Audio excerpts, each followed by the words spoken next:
My advice to anyone out there would be like, start your social accounts before you even have product. Because then when you actually have the product ready to go, like when we're turning our website on and everything's ready to launch, like we already had 20,000 followers on TikTok. Sometimes there's expectations of like the website itself will solve all these problems and create demand for you. And it's like, no. It's when you get to this level of the game, you're basically buying a race car, but if you don't know how to drive it and there's no track, like you just spend a lot of money on something pretty. Honest Ecommerce is a weekly podcast where we interview direct-to-consumer brand founders and leaders to find out what it takes to start, grow, and scale an online business today. Hey everybody, welcome back to another episode of Honest Ecommerce. Today I'm welcoming to the show not one, but two co-founders of Jones, a nicotine mint designed to support people in creating healthier relationships with nicotine or quitting completely. Caroline, Hilary, welcome to the show. Hi, Chase. Thanks so much for having us. Hey, Chase. Great to be here. Awesome. Well, take me back in time. Where did this journey start? Where did the idea come to get into the nicotine cessation space, I guess? I can take that one. So Caroline and I have been friends since we were 8. We both unfortunately got really addicted to the Juul, and we had a really hard time quitting vaping. And what we realized as we started talking about it more was that Juul had come in and modernized smoking, but no one had modernized quitting. The tools we were using were embarrassing. They were outdated. I was taking the same nicotine gum that my grandma chewed, and we were like, this is crazy because there are so many millions of young people out there who are looking to quit or cut back, and no one had updated the tools. And so we both quit using nicotine mints, but we realized as we started talking to medical experts that the most effective way to quit is actually combining those FDA-approved nicotine mints with behavioral support. So when you have that combination, it increases quit rates by another 40%. When you use nicotine replacement therapy, it doubles your chances of quitting. So it was really through our own struggle to quit and just sort of looking at what was out there and realizing that nothing better existed. So we wanted to make it ourselves. Absolutely. Now, I guess, where does the journey start to build your own product in this space? Was it always, I guess, was the concept always to go to market with this, or was it just to be like, could we make something better for ourselves and our experience? I think it was pretty immediately. We wanted to bring something better to market. Both of us had been entrepreneurs at heart. We have been best friends since we were little, and we always wanted to start a company together. So there was a real eagerness to tackle a big problem. We just hadn't found it yet. And so when this was something we were both struggling with and felt so personally impacted by, it really led to this conversation of like, well, this could be super impactful for millions of people. And it's something that we're really passionate about. And so we decided to, Hilary left her job. I was in business school. And we decided to dedicate our kind of full-time focus to building Jones. And both of us still use the product daily. So I think an important piece of Jones is really this idea of quitting as a spectrum. Part of modernizing quitting is not just the tools available, but it's also how it's discussed. So cessation up until this point was very black and white, like either you've quit or you're a failure, basically.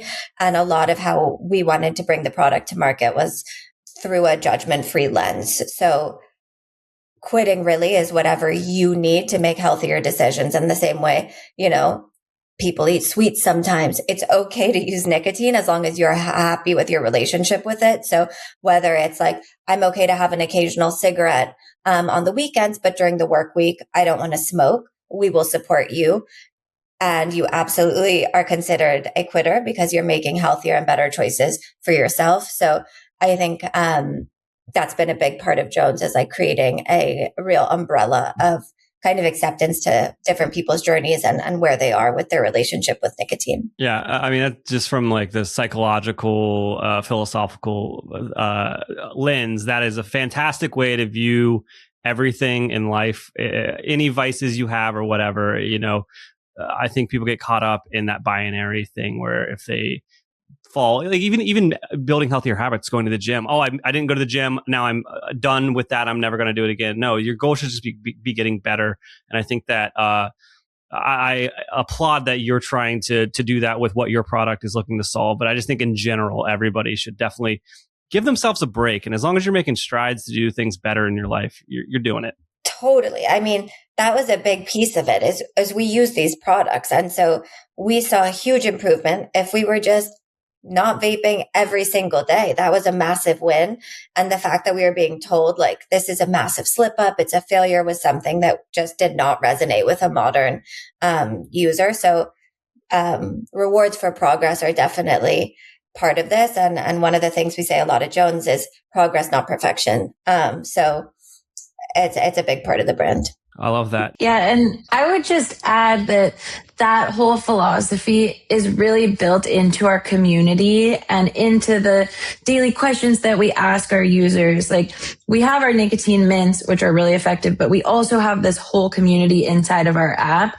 And it's built off of exactly what you said, Chase, of taking small steps, celebrating your wins. Like, going to the gym once is better than not going to the gym at all. Like, one day that you have not vaped is still a win. And something we say is like, baby steps are still steps, and your pace is the right pace. And so I think that it's really resonated with our community because they feel like they can just share more vulnerably. They're not going to be judged. Like, they're in it together with all of these other people who are also not perfect and just trying to get better a little bit at a time.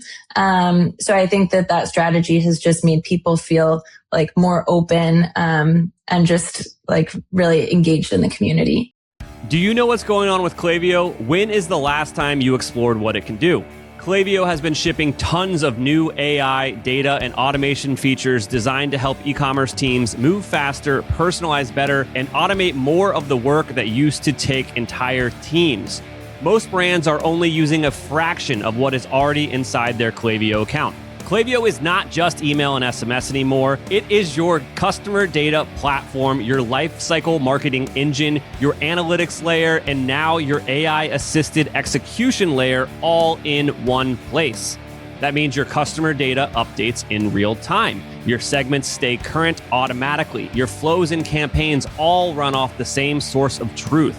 And now AI can help predict churn risk, forecast spend, recommend next best products, generate campaign content, and optimize send timing across channels. The big unlock is speed and efficiency. There are fewer tools to manage, less dependency on engineering, less time moving data between systems, and a lower total cost of ownership across your marketing stack. And brands are seeing real results from leaning further into Klaviyo.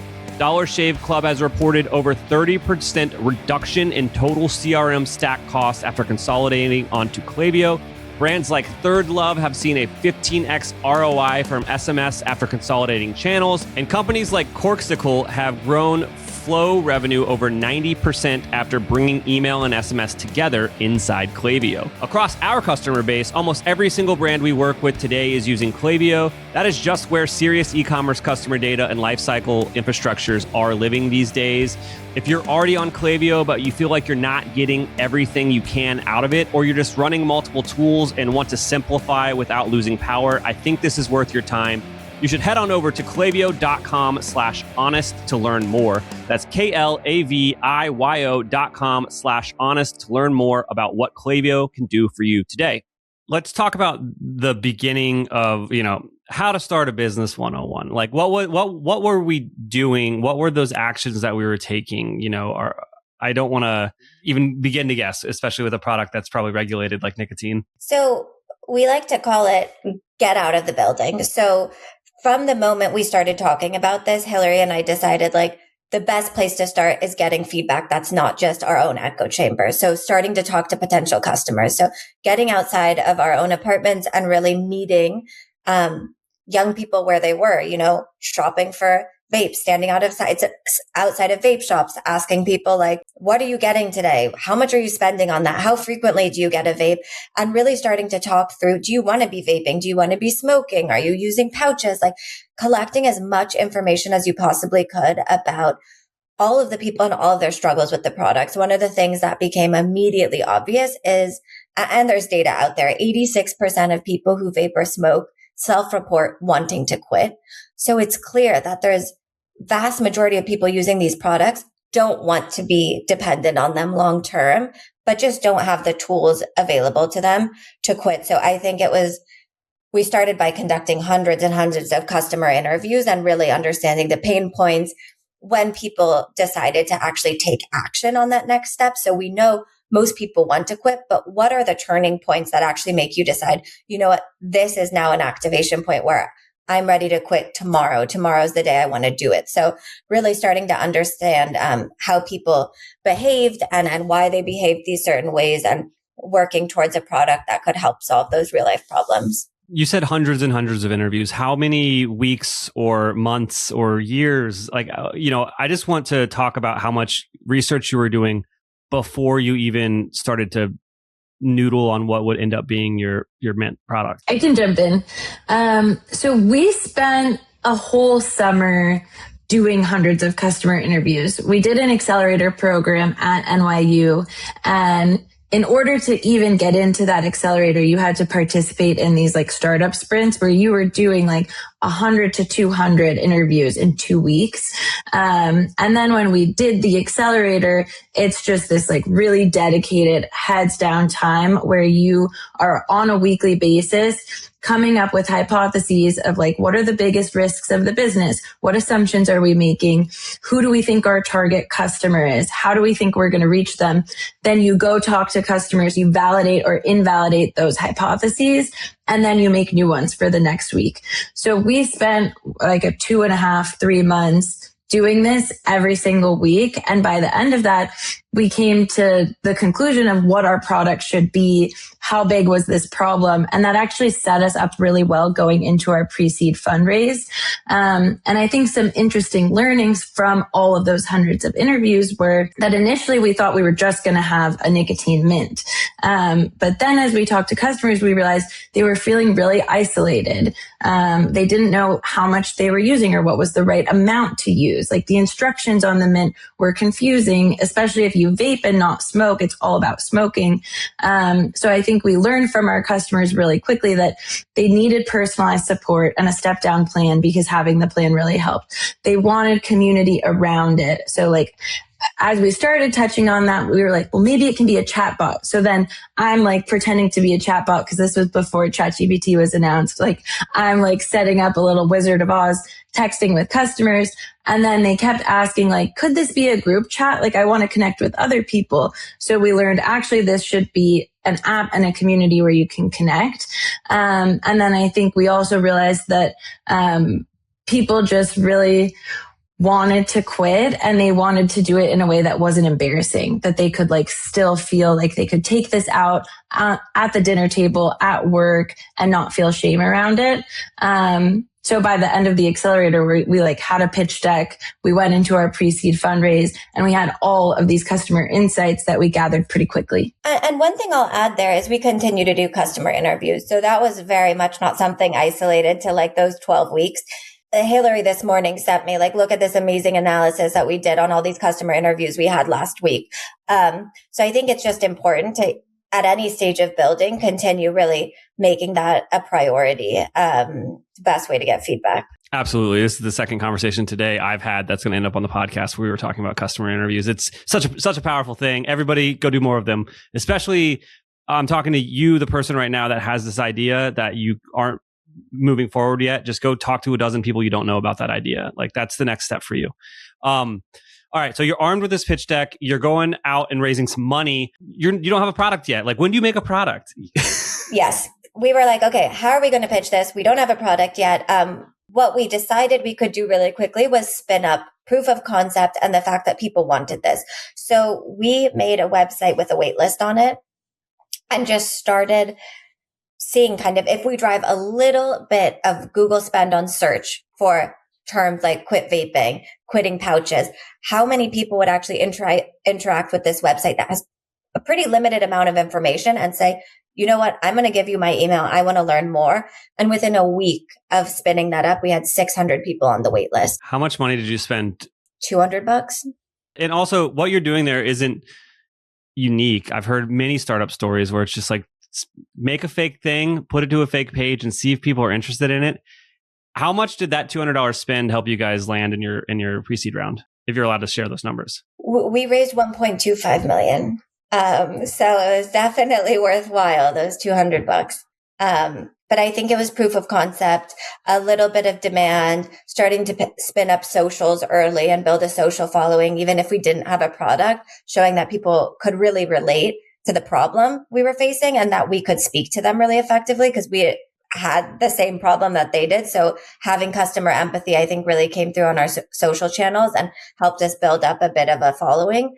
And then the other big piece, I think, is like really validating like size of the problem. When you see that the nicotine market is growing faster than AI and that it's a $1 trillion market cap, you're like, okay, there's room for innovation here. And there's really room to build something really powerful and really impactful that also has potential upside for investors.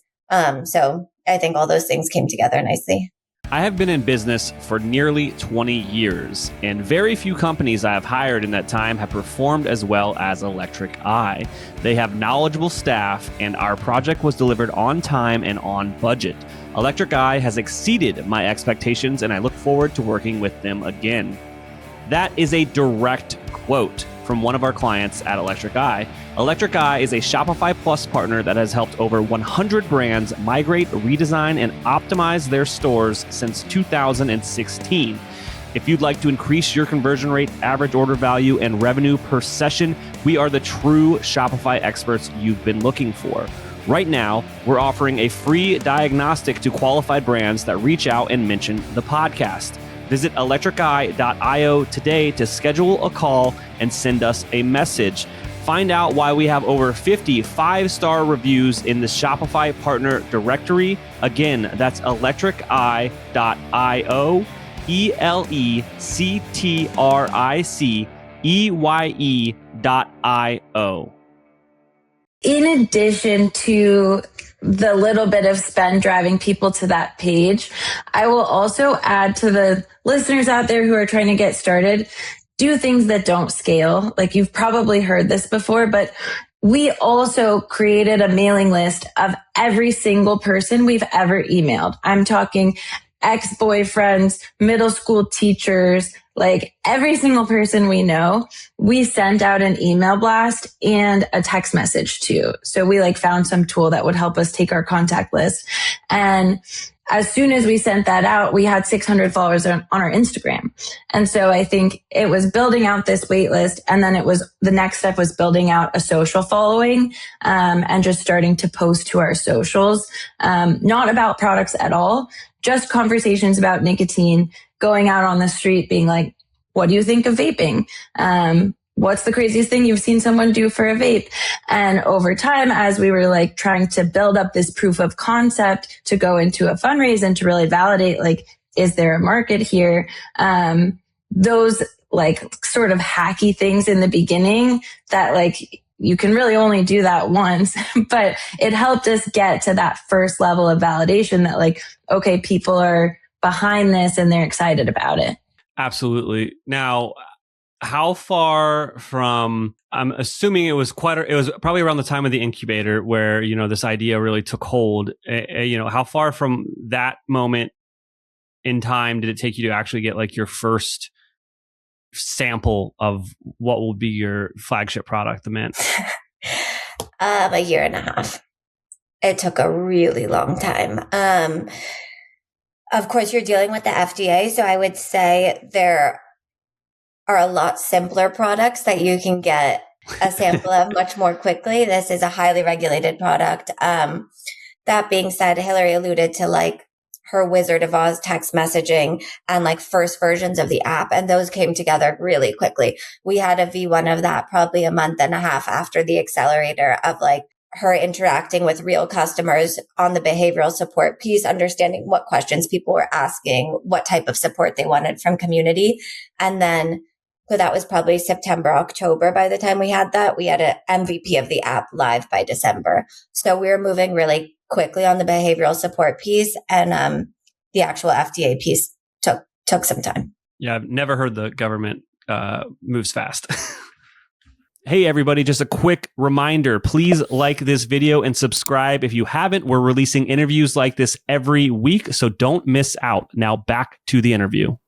So once you had the actual product in place, I mean, was the website launched before then with the app and you're getting customers, or was it still kind of a holding pattern until you could launch with both pieces together and selling it as this like collaborative effort to help people quit? So the website that we launched with that waiting list, it had a game. We had a friend of ours build us a game that's called Quiddle. It still lives in our app today, where nicotine cravings can pass in 60 seconds. And so you spend 60 seconds doing like a pop-a shot where you toss a vape into the trash. So that was our website for a year, just like building up our actual product and our supply chain and our app. We were able to get users on the app just through sort of our social media, and friends of friends of friends, and like building up. We had like a couple hundred beta testers as we were building out the app. But the website, we really launched like about a year later when we did our whole product launch. So we launched the products in November of 2023. And from there, it was kind of off to the races because we had done all of this work while we're building out supply chain, to build an audience. So like my advice to anyone out there would be like, start your social accounts before you even have product. Because then when you actually have the product ready to go, like when we're turning our website on and everything's ready to launch, like we already had 20,000 followers on TikTok. So you have this engaged audience ready for you to offer them a product because we already were making content in that same, like on the same topic. And I think that really helped us when launch day came around. Because you're not just going from nothing, like you already have people who are interested. Hey, store owners, do you know how profitable your last big decision was on your Shopify store? Most testing tools make it easy to measure design changes, small tweaks, headlines, layouts, button colors. But what about the decisions that really move the business? Pricing changes, shipping rates, discount strategy, even new apps and tools. Those are usually left to gut feel. Intelligems brings CRO level clarity to decisions that live beyond the page. Brands like Ridge, Jones Road, and True Classics are using Intelligems to test pricing, offers, shipping, and more, and see exactly how each choice impacts profit. Momofuku used Intelligems to test multiple promotional offers ahead of Black Friday and identify the version that ultimately increased profit by about 28%. Mott & Bow used Intelligems to run structured pricing and offer tests that helped drive roughly a 30% increase in incremental profit. Dossier used Intelligems to run site-wide testing that resulted in about a 7.4% increase in profit per visitor across their store. They have a bunch more case studies on their website. I'm a big fan of Intelligems. We use Intelligems to test major site changes, new theme launches, and throughout ongoing CRO work. So when we are making decisions around design, pricing, offers, etc., we can be confident that those changes are actually driving more profit for our clients. So before you start changing pricing, promos, and major site experiences across your store all willy-nilly, you should probably test it first. If you're ready to decide confidently and grow profitably, head on over to intelligems.io. That's INTELLIGEMS.io and use code HONEST for 10% off your first 3 months. That's intelligems.io. Use code HONEST. It's something that we oftentimes are having conversations around with clients of ours that are like launching a new business, a new store. We always are talking about their go-to-market plan because depending on whom you're working with, sometimes there's like these wires get crossed, and where sometimes there's expectations of like the website itself will solve all these problems and create demand for you, and it's like no. It's you.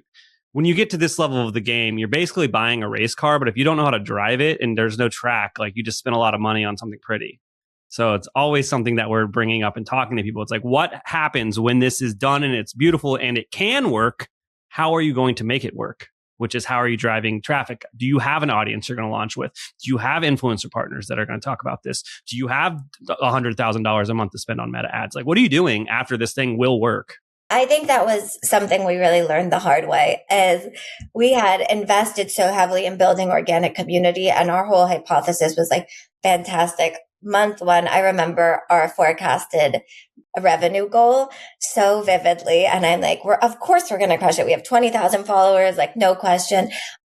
Month one, it was like, we were so severely under the revenue goal that we had given to ourselves. And it was like something we really quickly had to learn. It's like, okay, you have this captive audience and it's great, but you're still going to need paid ads. You're still going to need influencer. Like there was we didn't have that much money. By the time you do all of this on the FDA product front, you have an engineering team building this app. It was like really cash strapped in terms of how we're going to get there, from a marketing roadmap perspective. But our first hire was a head of marketing who was really clever about, how are we going to get to from 0 to 1 with pretty much no budget? And let's think really outside of the box for how we're going to do that. And we ended up hitting that revenue goal 3 months later. But learning a lot of really valuable things about how to market and how to really bring the product to life. Absolutely. I'm sure that the listeners will write in if they could. I mean, my email is very public. They can find me. But basically, they would want to know, like, what were some of those things that you did as a cash-strapped young startup? If you have any ideas from back then of like what worked, or just the tactics that you tried, I'm sure they would love to hear. I mean, when we had no cash, we were really reliant on viral memes. So what we found on social is that the content that performs well for us is either funny or it's educational. And then we layer in the product and brand focused stuff so that once you're on our page, now you know what our product is.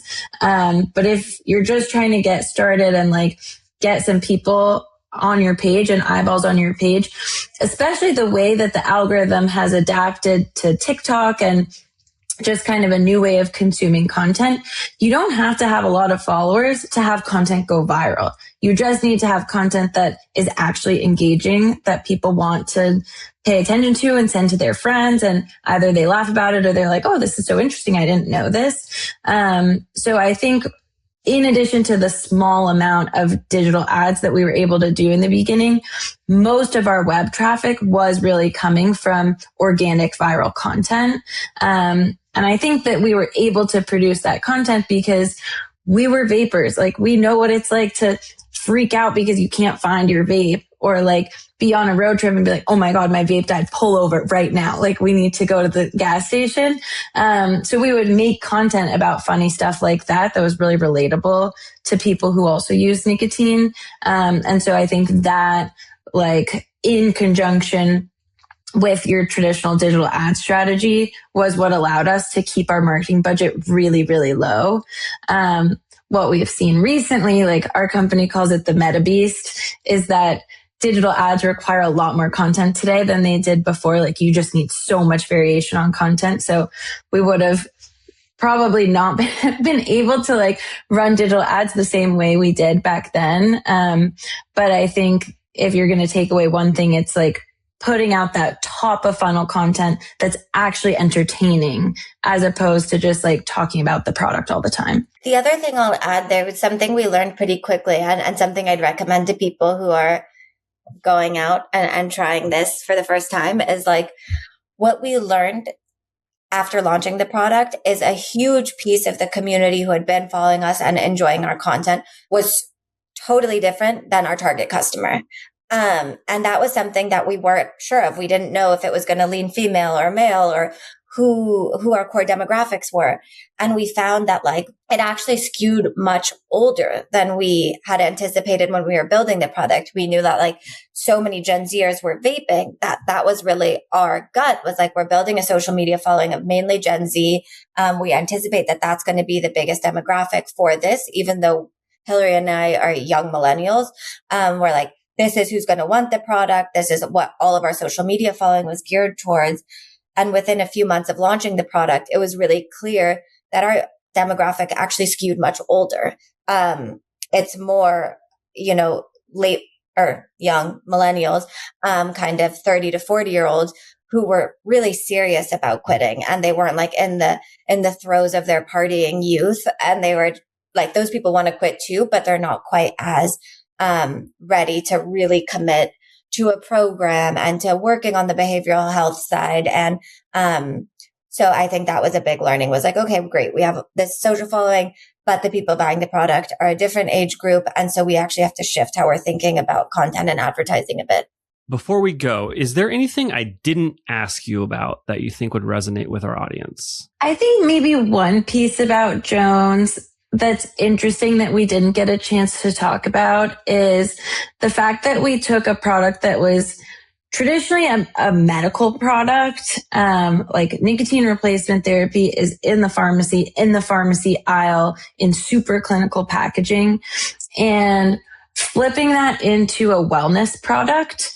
And I think that there are other categories where there's opportunities like this of consumers today are really interested in wellness and well-being and longevity and optimizing, like biohacking. And so we're not necessarily looking at the biohackers, but I think taking that lens of beauty and wellness on something that's traditionally thought of as medicine has been a really unique part of our brand. We see Jones as the first step in your beauty routine, because quitting nicotine actually really helps with your skin and your hair and anti-aging. Like nicotine dulls your skin, dries your skin, sexual wellness, like it increases ED, it reduces your arousal, like all sorts of things. Nicotine has impacts on your body and the systems there. So I think really looking through this beauty and wellness angle has been an interesting approach to our go-to-market, rather than just going straight into pharmacies and doctors where historically you would have found the product. And the one other piece of advice I'd give is just go get a co-founder. Find someone you can start something with, because like you won't know everything. Being the sole person who's like completely, every piece of the business is reliant on you is just such a strain, and not having kind of that partnership or the collaboration of a co-founder, at least for me, this would not have been possible without building it with Hilary. So I think that that's a really important piece of starting a business, in my opinion, is like having someone great who you have a lot of trust in to build with. Oh, absolutely. I can not imagine doing what I've been doing for the last 10 years without a co-founder, not only to help, pick up the things that I'm not the best at, but also to rein in some of my other tendencies. I don't know if we'd still be in business if you let me do everything I wanted to do. But Hilary, to kind of what you were saying, I always like to point out, like, you don't need like a brand new idea. Like, it doesn't have to be the next Facebook. Like, you took a product that already existed and you took a new approach to it, and you packaged some other value add to that product. Like, nothing you necessarily were doing was extremely innovative. It was just an innovative packaging of this product. And so, like, and by no means am I trying to belittle the amazing business that you've built over there, but I want people to understand it's like, you can take products that already exist right now at Walmart, at Target, at your local grocery store, and if they haven't seen innovation in 10, 15, 20 years, like, there's so many opportunities out there that just we haven't found the people to stumble across them to think about it. Like, well, why aren't we doing this? Because now you can do this. 100%. And if you just walk down the aisles at Target, you can see like some of them have been disrupted. Like, all the branding looks nice. Everything is natural and new and modern, but there are still a lot of spaces with ugly old packaging and just unsexy products. Like, a friend of ours just launched a senior health beverage because like nobody's really paying attention to the older demographic. Like, so I think it is something that's replicable.